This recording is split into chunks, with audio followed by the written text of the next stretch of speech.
Hi, welcome to the Lone Wolf Show. I'm the Lone Wolf. And I'm Munistira. And we have with us a very special group of guests called the Crow Women, who has been recently nominated for Best Band of the Year from the International Pagan Music Association.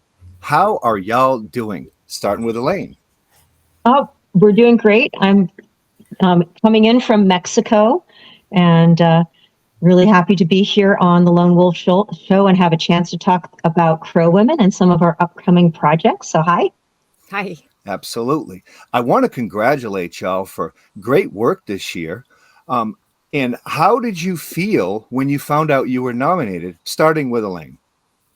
Well, it felt great. It's always nice to see that pop up saying Best Pagan Band of the Year. And it feels special, and it's a great thing to be able to share on our Facebook feed and to our fans and say, hey, look, we've been recognized. So yeah, it felt great.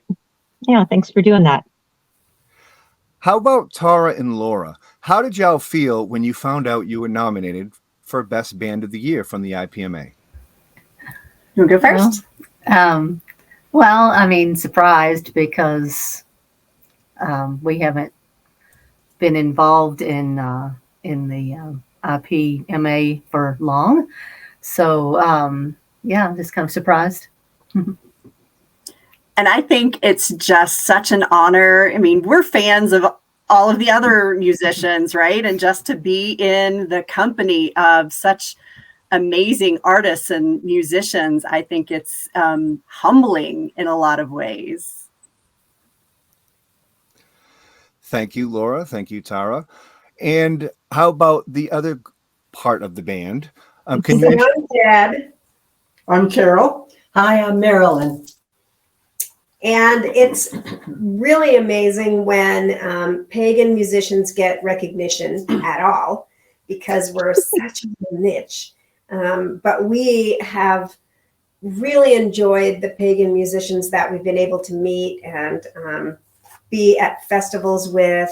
And so it is, like Tara said, just so great to be kind of in that company. And now we're getting interviewed by you, so that's even more exciting. I would say it's very energizing too. It's kind of validation for us as songwriters and performers, and that kind of makes us all feel like we should do more of this. Mm-hmm. So there's an energy there. Thank you. Yeah, and we're in the midst of, I think, recording the final few songs for the album that we're working on right now. So it's kind of a motivation, I guess, to get after that. Yeah, you always need. Go ahead. I was going to ask, what album are you working on? So it's our fourth album. And right now it's just the working title is The Pantheon, because all of the songs are related to a god or goddess specifically. And they're all, we have written all the songs, and we are on the home stretch of recording this album, which is when you really need a boost. So this is a good boost. So who's the main songwriter? Well, probably Elaine, who started writing songs and became the inspiration for many of the rest of us to start writing songs as well. But we all write. So that's very interesting. So you guys are the whole coven. Are you guys a coven? Yes, we are. We're a band and a coven, both. Do you want to explain that, Marilyn? Sure. We started out as a sort of informal circle of women. We decided to keep ourselves to a women's group. And that was, over about 30 years ago, kind of amazing. And our initial getting together was to explore spirituality, to be goddess people, to be people who are of the goddess and appreciators of the goddess and the god, but we are very goddess oriented. And so we started as a spiritual circle and became more and more serious as the time went on. We've always been musical. We've always had songs as part of our rituals and part of our social life, and gradually just morphed into creating our own music. And then we realized, you know what? We're a band. Right. We learned so much music for our rituals. And then people started writing music. I can remember when I decided to write a song for a full moon ritual that we were going to do. And so we started collecting all these songs. And sometimes we even had rituals that were completely sung. And we just really felt that was a big motivation for us. And so then we started doing things like singing publicly at Pagan Pride and those kinds of events, and doing some things at festivals. And at some point, I remember we were sitting in a trailer in Elaine's backyard, trying to figure out how we would be a coven and a band, and how that would work, and like, would there be a division, and would it all just melt together, and how would that work? And it has been kind of challenging at times to balance that. Well, I But would one say- thing that's a benefit from being both is that really all of our music is fueled by very genuine and deep spirituality. We're a sisterhood. We do ritual. We're all priestesses, and that informs our music. So the spirituality and the goddess force comes first, and then the music is an expression of that. So the band, the Crow Women, and also the coven, is it called Yes. the Coven of Crow? We're all Crow women all the time. That's a Yeah, really it's called cool Crow brand. Women. And for our coven, we have different spellings. Like every time we refer to ourselves, we spell it differently. But for the band, we always spell it the same way, and you can imagine why. Yeah. In Google fact- doesn't like all of those weird spellings with lots of, accent circumflex and lots of vowels, that when we get really creative with how could you spell Crow Women today? Right. In fact, I'm wearing a T-shirt that I know you can't really see it, but it has some crows in it. Carol designed this. She's an artist. But all around it are lots of different ways to spell Crow Women, and we had a lot of fun with that. We've got K's and G's and H's and Q's and umlauts and all kinds of good things in there. So that tells you that we are a pretty flexible group. And one of the, I don't know about unique, if that's the right word, but it sets us apart that we are a non-hierarchical coven. We draw lots in January to let the goddess decide who's going to be the maiden, the mother, the crone, the keeper of the treasury, and we have a web weaver too.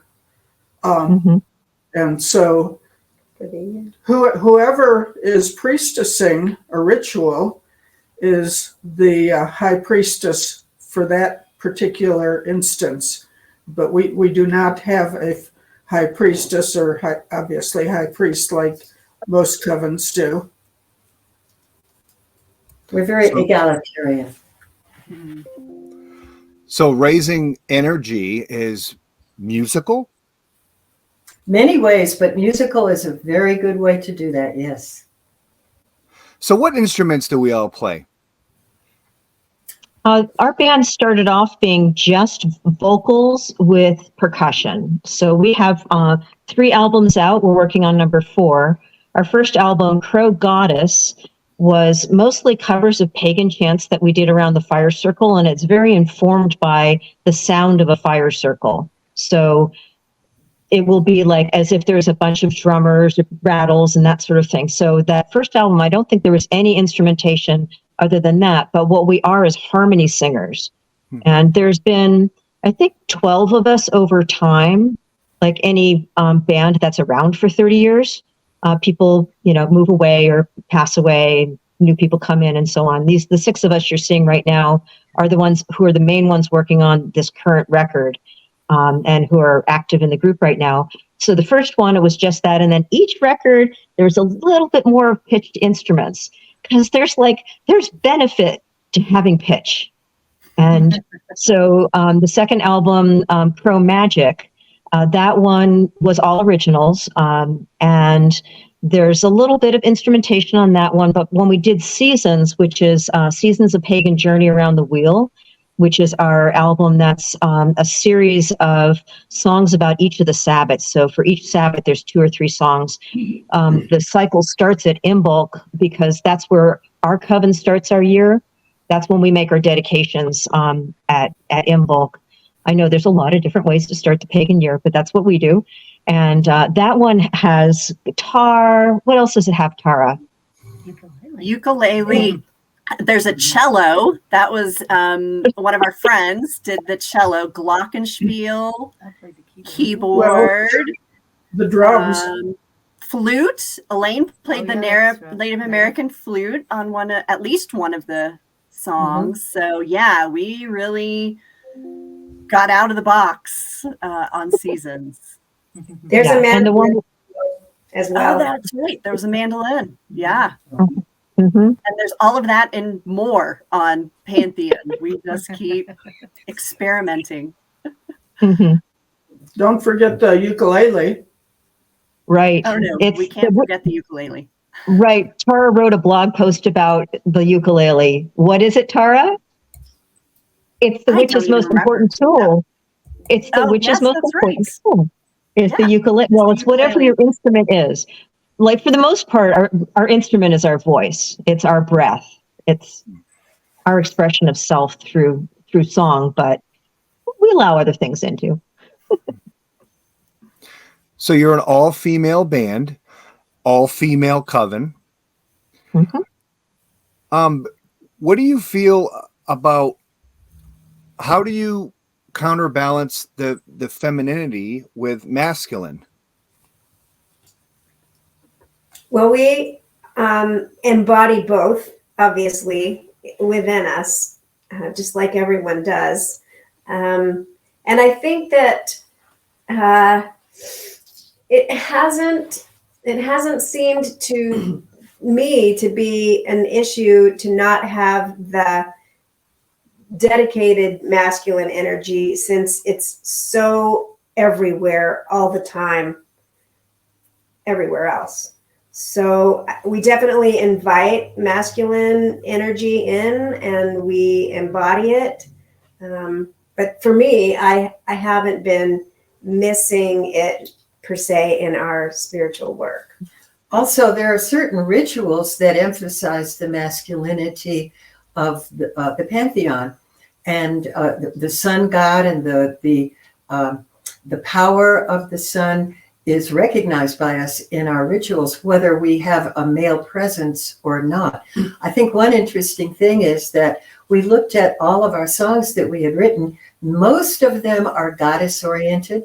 So we decided on the album that we're working on now that we should try to balance that a little bit. And we have some songs that we've written that include recognition of the male gods and deities. We could give you some examples, but there are plenty of them in this upcoming album. Well, and Elaine went through a period where you were writing songs about the male god. Right. So a lot of the songs that we write, it's because there's a reason for it. So we say, oh, there's no song about this, and we're doing a ritual, so we need a song about a particular deity or subject.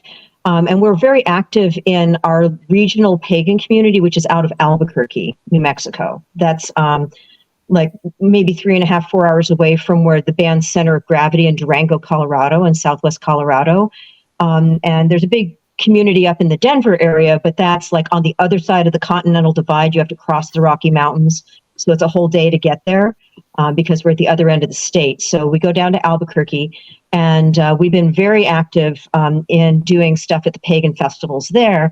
And one of the big festivals is Fall Equinox. If anyone's in this area of the country, sign up for Mystic Mabon Southwest in September. Anyway, so we often get called on to do the music for main rituals there. And they were doing one that was the phases of the life of the male principal. starting with the boy god and the youth, and the father and the warrior, and like the elder god. And so when I went looking for songs, it's not just us. The pagan community in general has celebrated the goddess, of course. So it was a problem to try to come up with stuff to do with the pickup choir that we put together for that festival.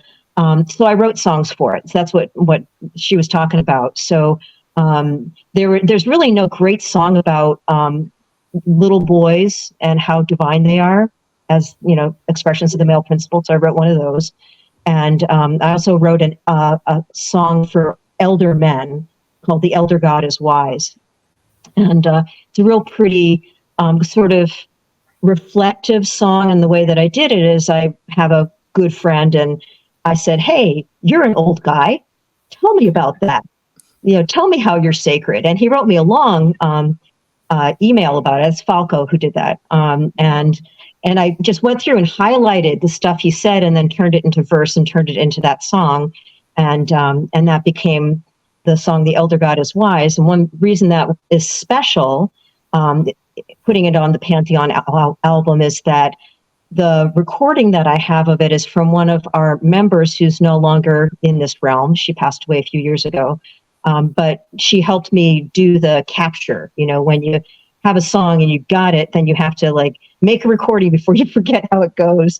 So her name is Donna Pauline, and I have a lovely solo recording of her done in my home studio, singing this piece, and that's going to come out on our upcoming album. So even though she's not with us in body anymore, she's still with us in song, and she'll be on this upcoming album. It really means a lot to me. Monica, you had a question? So how many total albums do you have, and where can everyone find them? We have 4 albums. The one we're working on now is number 4. That's right.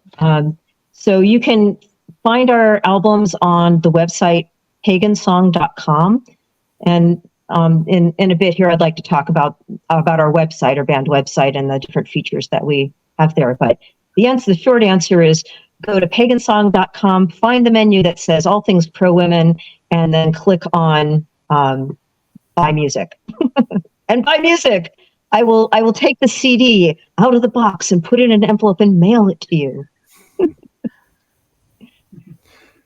So I have one more question before we move on to Pagan Song, which I'm very excited about to talk about.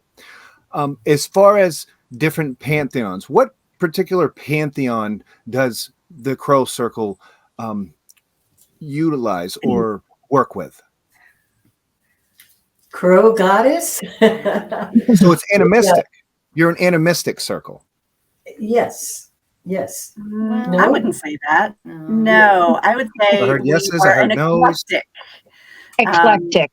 Eclectic. Definitely eclectic. Yes. Yes, we definitely interact and have relationships with a variety of different deities in a variety of different pantheons, which is how we kind of found all of these to include in the Pantheon album. And you will hear, trickster gods and Middle Eastern deities and North American native deities and ancient Greek deities. So we work with pretty much any energy that comes to us, but we also have our own kind of local deities that we work with that have expressed themselves to us, made themselves known. And so they're kind of their own little Durango, Colorado pantheon, because they're, very much genus loci. They are here with us. And so we call them in many rituals. And Elaine, was that Seasons or Crow Magic? You started Crow Magic. Echomancy is one we've had. Yeah. Yeah. A very intricate song that is dedicated to our very local Durango pantheon. So in this interview, we can call in Ushbala, goddess of the waters and the west, and Nasira. Nasira, the goddess of the east and of the wind and of the breezes. Horasipare, the fire goddess. And Magurk, the earth goddess. And we also find ourselves dedicated individually to various goddesses and deities that some of us may sort of have that as an eternal relationship. And sometimes it's a deity that will decide this year I'm going to really work with that particular deity and learn and be inspired by that deity. So again, that's an expression of how eclectic and flexible our group is. And they often turn into songs, right? So Carol, did you dedicate to Epona before or after you wrote the Epona song? Ooh. I never formally dedicated to Epona, but I've always been into horses, which Okay. is what attracted me to Epona. And I have a small painting that I did of Epona. But part of it was that I was motivated to do a song in kind of the Celtic mode. It's very 6/8. It sounds like a horse running. Yeah, gallopy song. I love it. Da. We love it. It's on Crow Magic. Mm-hmm. And you can ask for it on Spotify. You can say, Alexa, play Epona by Crow Women on Spotify, and she will. Nice. Wow. So, how did you each find your spiritual path, and what was your beginnings as a young child, and how did you come into knowing your path? Oh my gosh, I'm writing a blog about that right now. So it's got to be different for each of us. And mine, I'll just say really quickly, I was very in tune with the natural world when I was super young, before everything like the Christian religion that I was brought up in was kind of, put on me.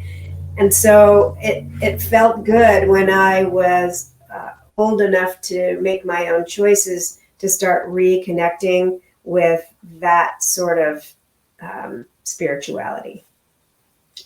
And for me, it seemed like I kept noticing that I was touched with magical events kept happening, and I didn't have labels, and I didn't have an understanding of any background or historical or global context for that, but I just thought that's happening in my life.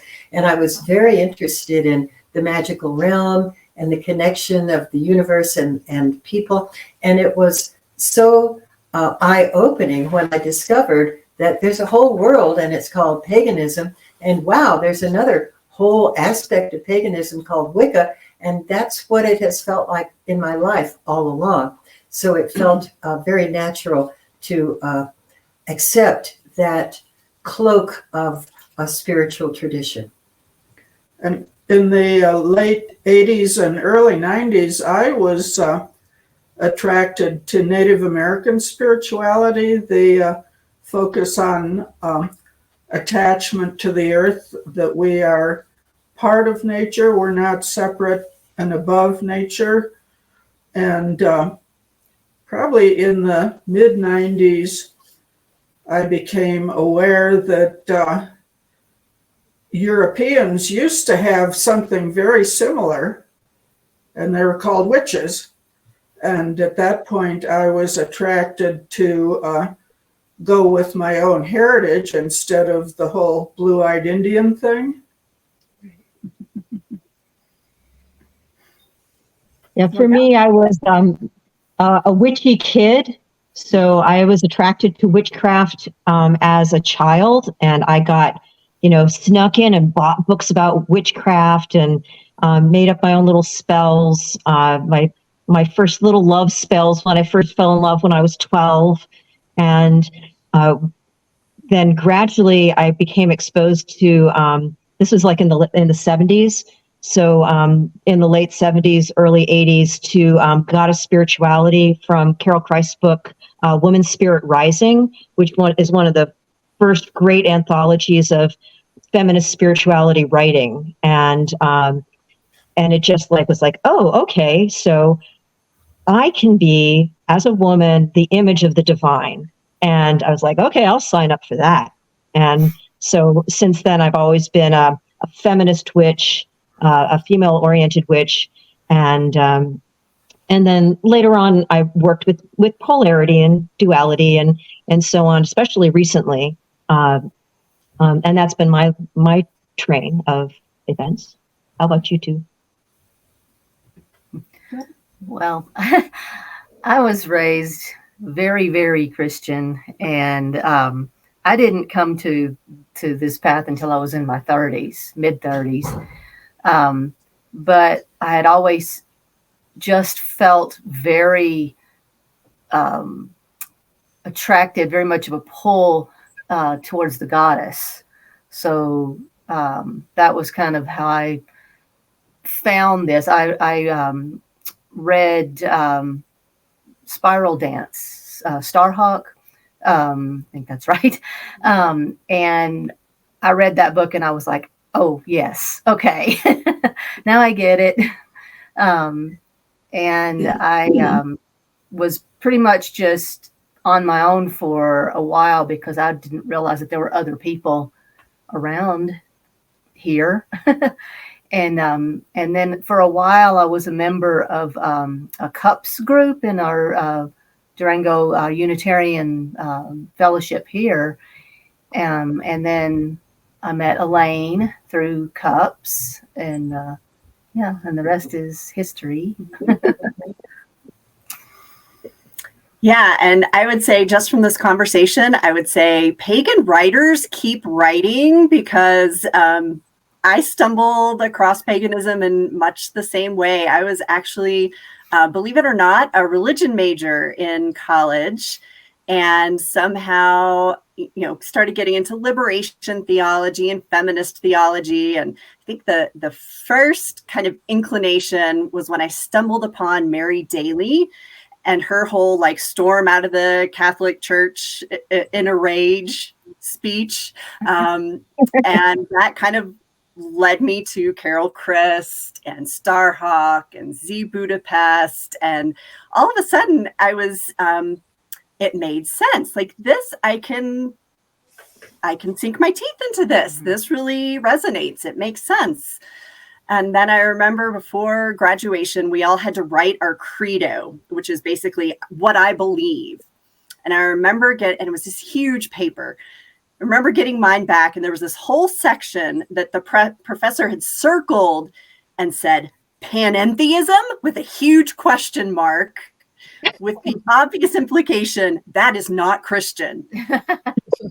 At which point I said, I guess I'm not Christian then. Let's go figure out what I actually am. It's really nice to find a spiritual path that I didn't feel like I was having to go against the grain, right? That I wasn't having to say, I believe this, but I also think God has this feminine side and having to fight for that. Or, I believe this, but I also think that people of all genders, sexualities are fully part of the church, their spirituality. And instead of having to fight for that, that seems like a core of paganism. So it's like I shifted from being on the outskirts of my spirituality or my spiritual group to being really in sync with kind of what most people in the pagan world believe and support. Well, I definitely feel that pagan writers are as an art form in itself.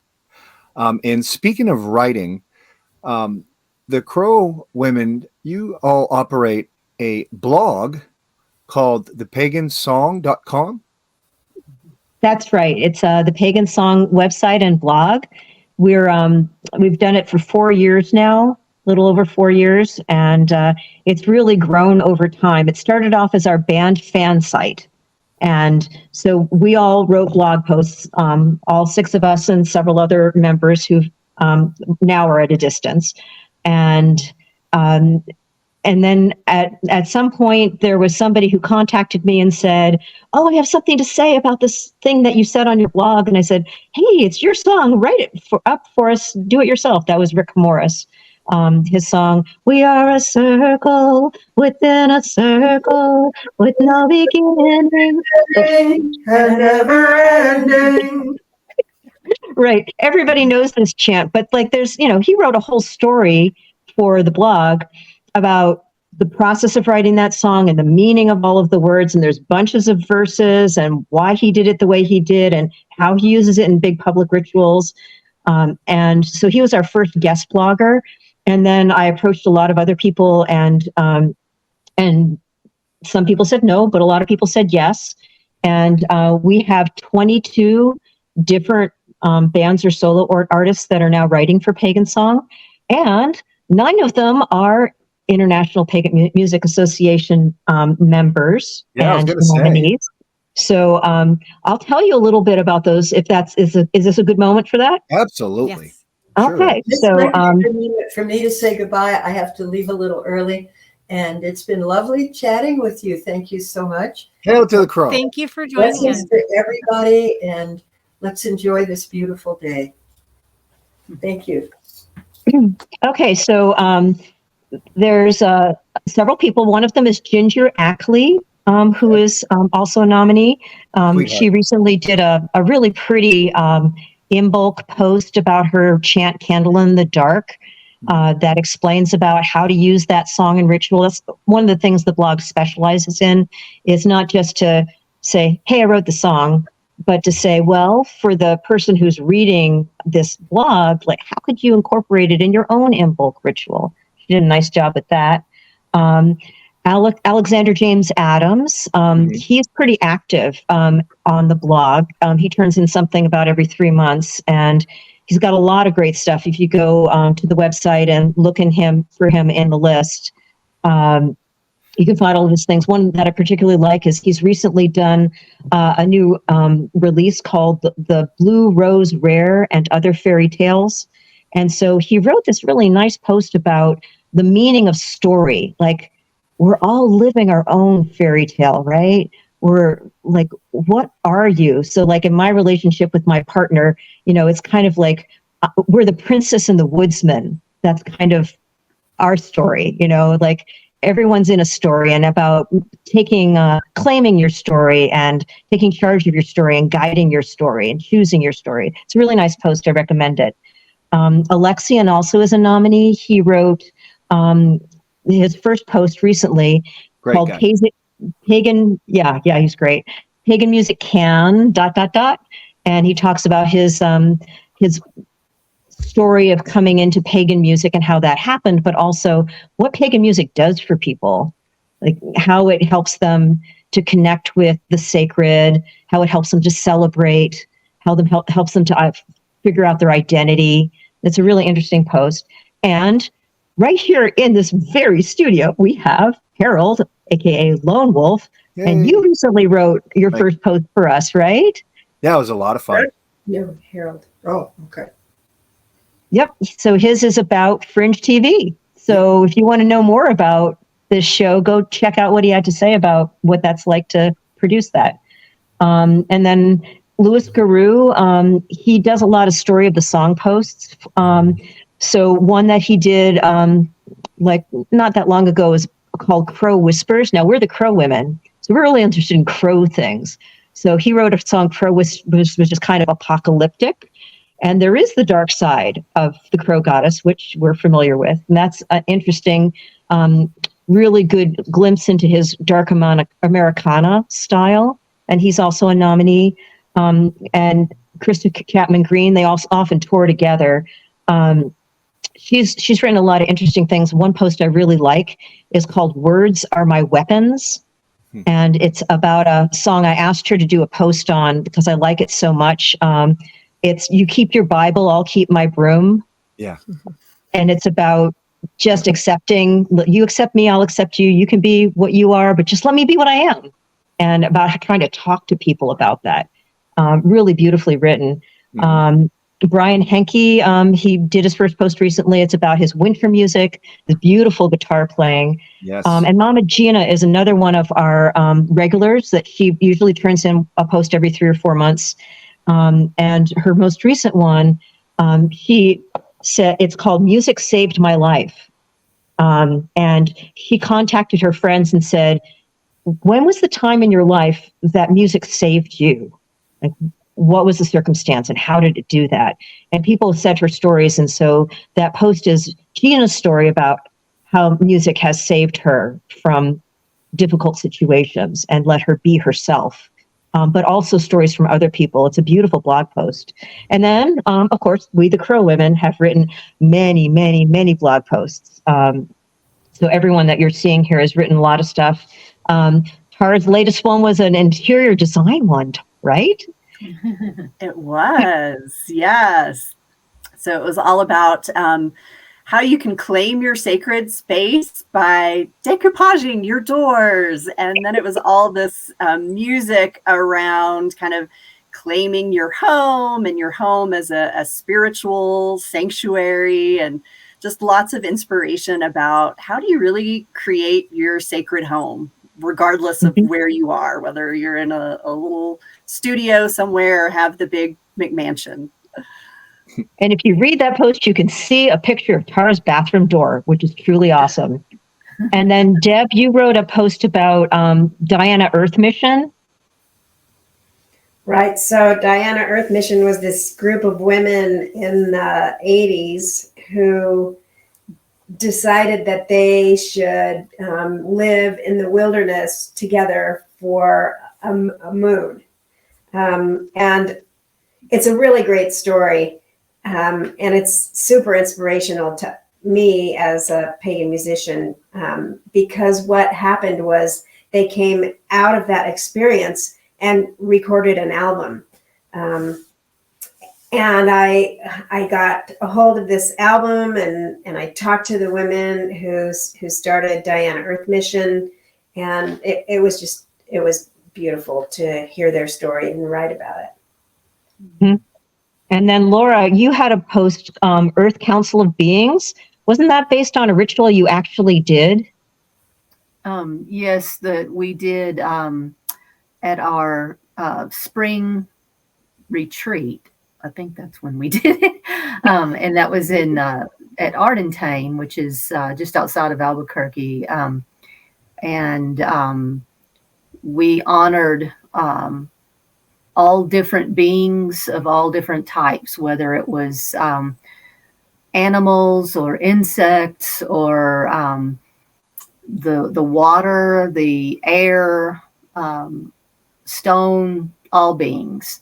And each person, plants, yes, and each person spoke for one of those beings, of their concerns and what they, how they would like to be treated by humans. Yeah, it was beautiful. You put all the music from the ritual into your blog post. Mm-hmm. And I wrote a blog post about called Sing Ho for the Mead. I'm a mead maker, and I have written a few songs about making mead.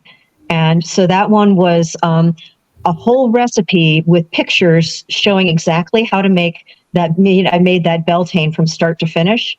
And I think I got 3 or 4 different mead blog posts. So you can go in the recipe book on our website. And there's also other people have written other recipe posts. And then the other thing I wanted to talk about with Carol's posts.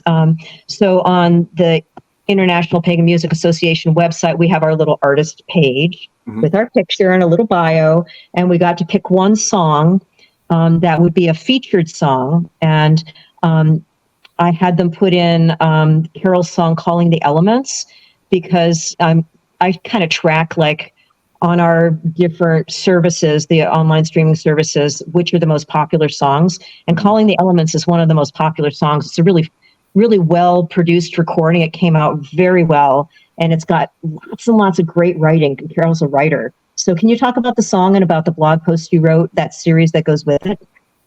Okay, yeah, I wrote the song several years ago at this point. It was in, Well, our second CD, wasn't it? It was. It was on the second CD, which was 2012. So that's how long it's been since I wrote that song.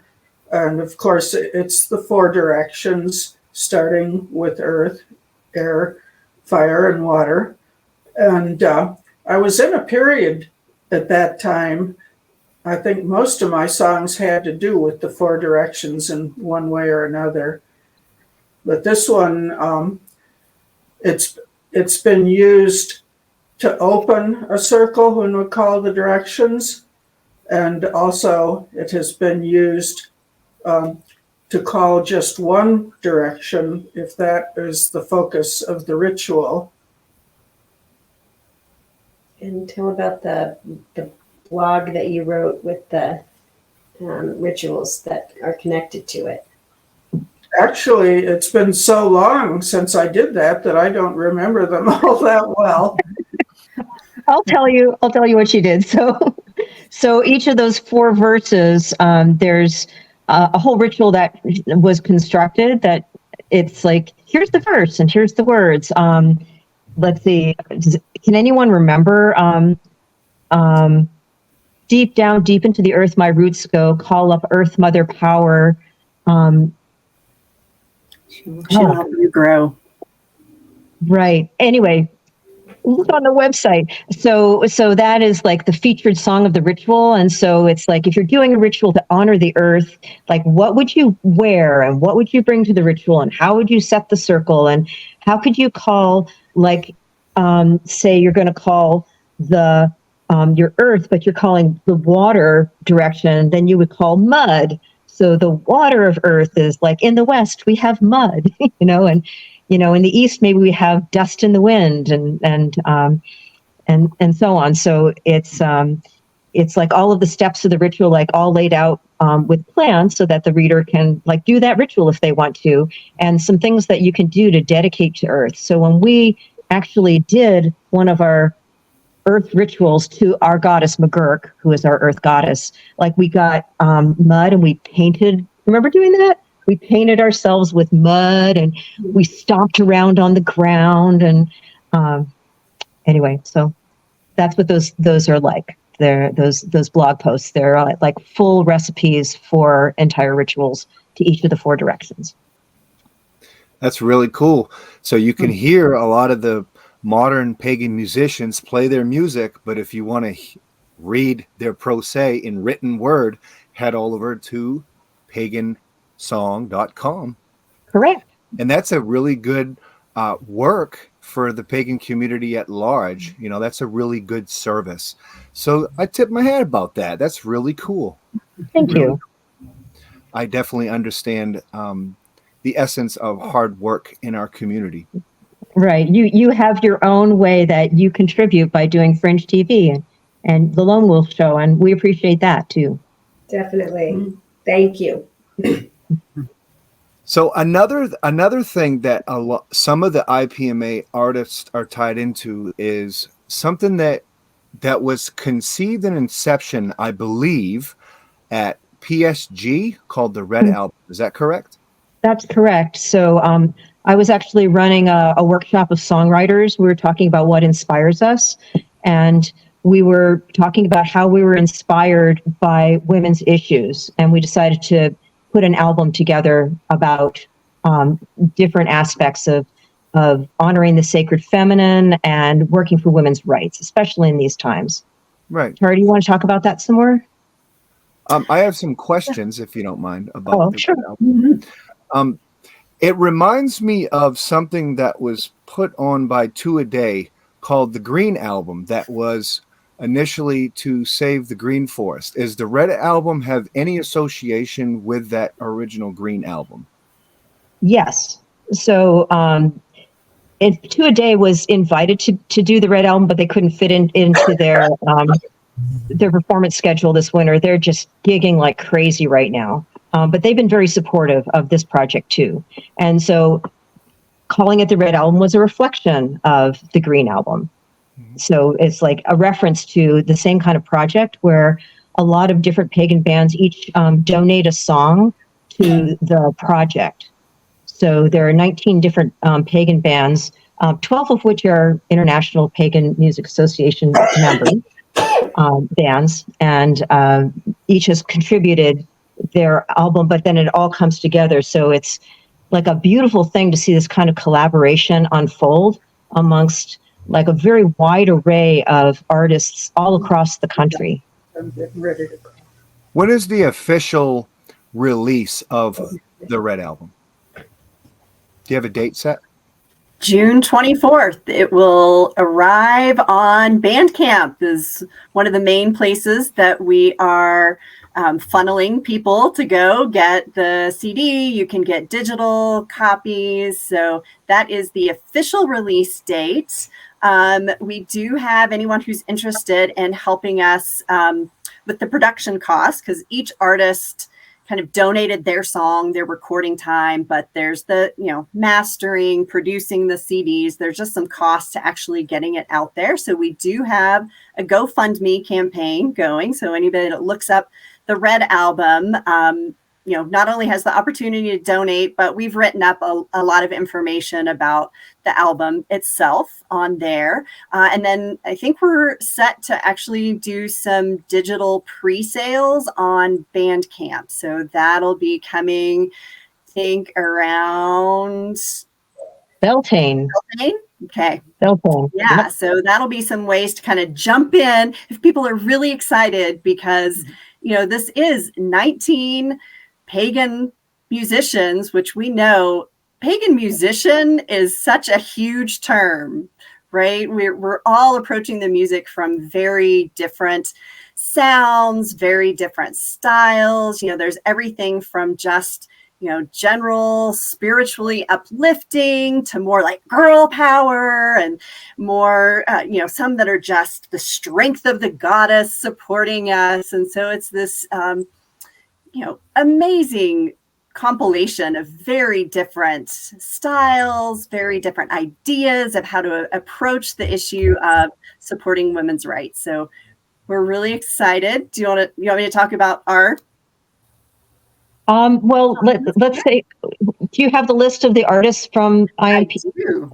Yeah, why don't you tell them who those are? Okay. Because a lot of these people are being interviewed by Lone Wolf as well. Exactly. So you can look forward to new songs from the Crow Women, of course.